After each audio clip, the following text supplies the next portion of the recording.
अध्यात्मज्ञाननित्यत्वं तत्त्वज्ञानार्थदर्शनम् एतज्ज्ञानमिति प्रोक्तम् अज्ञानं यदतोऽन्यथा।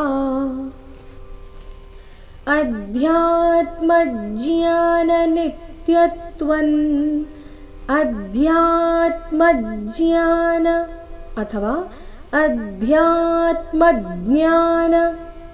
मज्ञान नित्यत्वं ನಿತ್ಯತ್ವಂ ಅನುಸ್ವಾರದ ಉಚ್ಚಾರಣೆ ಇಲ್ಲಿ ನ ರೀತಿ.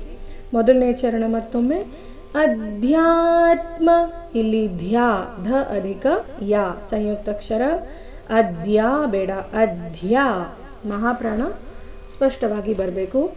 ಅಧ್ಯಾತ್ಮ ಜ್ಞಾನ ನಿತ್ಯತ್ವಂ ತತ್ವಜ್ಞಾನಾರ್ಥ ದರ್ಶನಂ ತತ್ವಜ್ಞಾನಾರ್ಥ ಅಥವಾ ತತ್ವಜ್ಞಾನಾರ್ಥ ದರ್ಶನಂ ಏತಜ್ಜ್ಞಾನಮಿತಿ ಪ್ರೋಕ್ತಂ.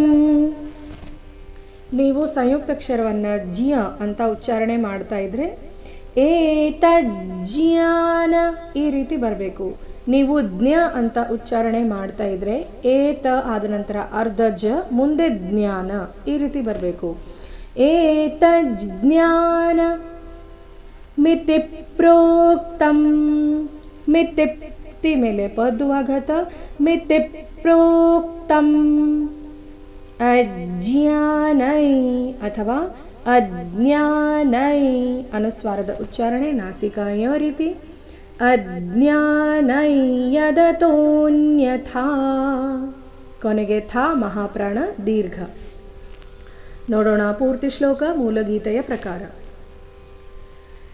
ಅಧ್ಯಾತ್ಮಜ್ಞಾನ ನಿತ್ಯತ್ವಂ ತತ್ವಜ್ಞಾನಾರ್ಥ ದರ್ಶನಂ ಏತಜ್ಜ್ಞಾನಮಿತಿ ಪ್ರೋಕ್ತಮಜ್ಞಾನಂ ಯದತೋನ್ಯಥಾ. ಇದು ಸಂಯುಕ್ತಾಕ್ಷರ ಜ್ಞ ಅಂತ ಉಚ್ಚಾರಣೆ ಮಾಡಿದರೆ ಈ ರೀತಿ ಬರಬೇಕು. ನೀವು ಜ್ಞ ಅಂತ ಉಚ್ಚಾರಣೆ ಮಾಡ್ತಾ ಇದ್ರೆ ಪೂರ್ತಿ ಶ್ಲೋಕವನ್ನು ಒಂದ್ಸಾರಿ ಜ್ಞದೊಂದಿಗೆ ನೋಡುವ.